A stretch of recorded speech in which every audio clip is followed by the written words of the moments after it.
राहुल गांधी का राहुल गांधी जो बेहतर नेता है राहुल गांधी।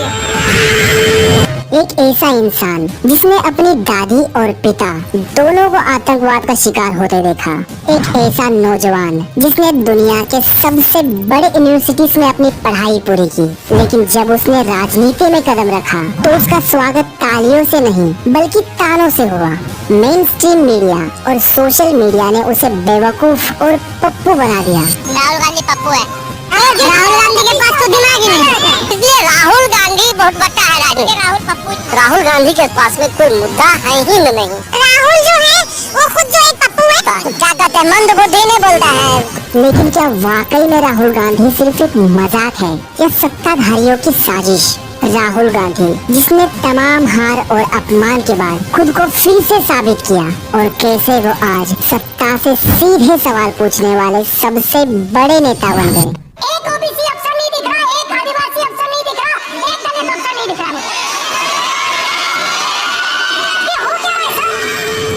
19 जून 1970 में राजीव गांधी और सोनिया गांधी को एक लड़का होता है जिनका नाम राहुल गांधी रखा जाता है। ये कोई आम बच्चा नहीं था, ये नेहरू और गांधी परिवार का हिस्सा था जो भारत की आजादी के बाद से राजनीति का मेन फेस बन चुका था। जिस समय राहुल गांधी का जन्म हुआ उस समय देश की प्रधानमंत्री उनकी दादी इंदिरा गांधी जी थी, इसलिए राहुल का बचपन दूसरे बच्चों से बिल्कुल अलग था। वो दिल्ली के सेंट कोलंबा स्कूल में पढ़ना शुरू करते हैं, लेकिन 1984 में उनकी दादी इंदिरा गांधी जो उस समय भारत की प्रधानमंत्री भी थी, उनके बॉडीगार्ड्स हत्या कर देते हैं। उस समय राहुल सिर्फ 14 साल के थे और ये घटना उनके लिए एक बड़ा झटका थी। इस हत्या के बाद हालात बदल जाते हैं और सिक्योरिटी रीजन के चलते उन्हें होम स्कूलिंग करनी पड़ती है और उन्हें पढ़ाने के लिए घर में ही टीचर्स आने लगते हैं। फाइनली 5 साल बाद 1989 में वो दिल्ली के स्टीफंस कॉलेज में एडमिशन लेते हैं और हिस्ट्री पढ़ना शुरू करते हैं। हालांकि फर्स्ट ईयर कंप्लीट करने के बाद वो हार्वर्ड यूनिवर्सिटी जाते हैं, लेकिन 1991 में उनके पिता राजीव गांधी की हत्या हो जाती है और राहुल गांधी को फिर से इंडिया आना पड़ता है।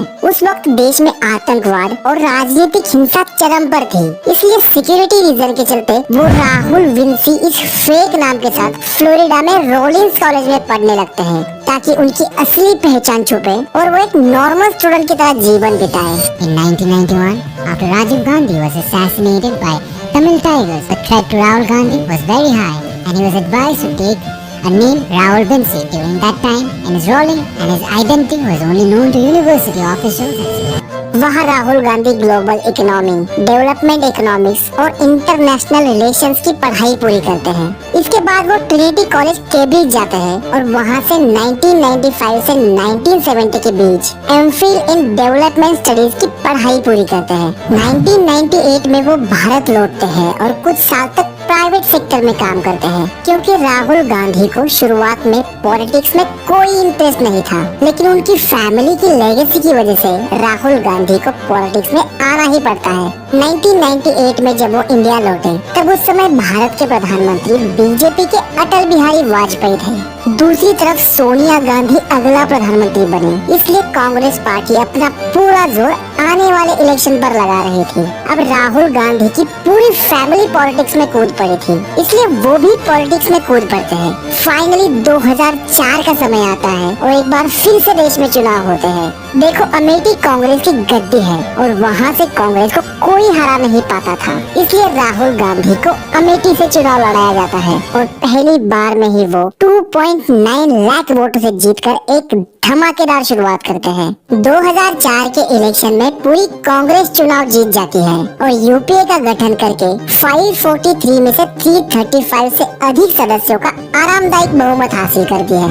अब सोनिया गांधी का प्रधानमंत्री बनना तय था और लगभग सबको यही लग रहा था कि नेक्स्ट पीएम सोनिया गांधी ही बनेंगी। बट राहुल गांधी यहाँ एक बड़ा डिसीजन लेते हैं और सोनिया गांधी को प्रधानमंत्री बनने से मना कर देते हैं, क्योंकि पहले भी उनके परिवार में 2 लोगों की प्रधानमंत्री पद पर रहते हुए डेथ हो गई थी।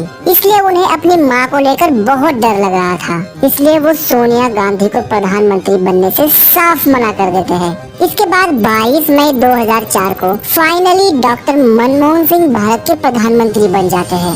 I, Manmohan Singh, do swear in the name of God that इसके बाद राहुल गांधी लोगों से मिलने लगते हैं, इंटरव्यूज देने लगते हैं, जिससे उनकी लोकप्रियता बढ़ने लगती है और 2007 में वो इंडियन यूथ कांग्रेस और NSUI के अध्यक्ष बनते हैं और युवाओं को टिकट देने की नीति शुरू करते हैं, जिससे पार्टी में नई जान आने लगती है।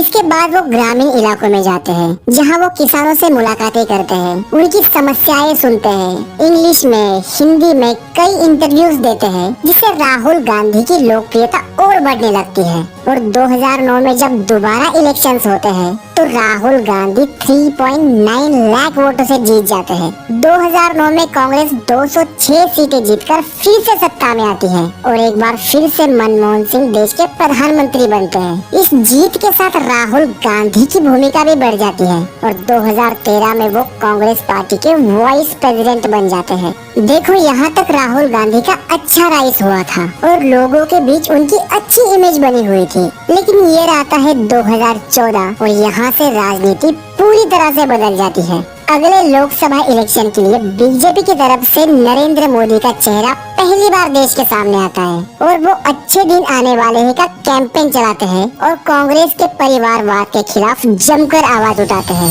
जिसने ज्यादा चिंता जताई थी वो थी गौर परिवारवाद।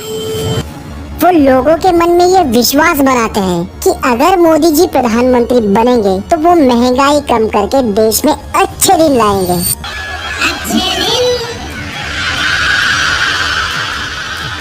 अच्छे दिन, वाह।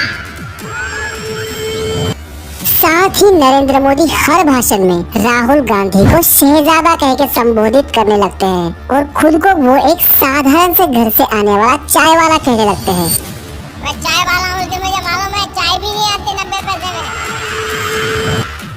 जिससे लोगों के मन में ये बिठा दिया जाता है कि ये चुनाव एक शहजादा वर्सेस चाय वाले का है। इससे 2014 के इलेक्शन में लोग मोदी जी को बड़ी संख्या में वोटिंग करने लगते हैं और 2014 के इलेक्शन में इसका इतना बड़ा इम्पैक्ट हो जाता है कि कांग्रेस को सिर्फ 44 सीटें मिलती है। राहुल गांधी फिर से अपनी सीट से जीत जाते हैं, लेकिन सबसे बड़ी प्रॉब्लम ये थी कि कांग्रेस पार्टी इतिहास में पहली बार इतनी बुरी तरह से हार चुकी थी। लेकिन इस हार के बाद भी राहुल गांधी एकदम शांत थे। मैंने कैंपेन में क्लियरली बोला था कि जनता मालिक है और मालिक ने ऑर्डर दिया है, डायरेक्शन दिया है। तो मैं सबसे पहले नरेंद्र मोदी जी को, बीजेपी को बधाई देना चाहता हूँ। राहुल गांधी को लगता है कि इससे पहले भी बीजेपी सत्ता में आई थी और फिर कांग्रेस ने बीजेपी को हराया था और आगे भी ऐसा ही होगा। लेकिन राहुल गांधी को जरा सा भी अंदाजा नहीं था कि अब यहाँ से राजनीति पूरी तरह से बदलने वाली है। इस देश में कभी किसी ने 50 करोड़ की गर्लफ्रेंड देखी है? ये कांग्रेस की कौन सी विधवा थी जिसके खाते में रुपया जाता था? कैसे आंख खोली जा रही है, कैसे बंद की जा रही है? और राहुल गांधी को खत्म करने के लिए अपोजिशन किसी भी हद तक जा सकता है। उन्होंने अंदाजा भी नहीं लगाया था कि 2014 के बाद उनका इतनी बुरी तरह से डाउनफॉल होगा कि वहां से कमबैक करना लगभग नामुमकिन हो जाएगा और अपने आप का कमबैक करने के लिए उन्हें सब कुछ दांव पर लगाना पड़ेगा। देखो, जैसे ही मोदी सत्ता में आते हैं तो देश की सारी मीडिया मोदी की तारीफ करने लगती है। जहां मीडिया को सत्ता से सवाल पूछने चाहिए, वो मीडिया 24 घंटे बस मोदी मोदी नाम जपने लगती है। ये प्रधानमंत्री मोदी का सीना सलमान खान से भी 4 इंच चौड़ा है। तो ये बात जरा राजनीति के, जिसका हुनर और जिसके माहिर आप माने जाते हैं।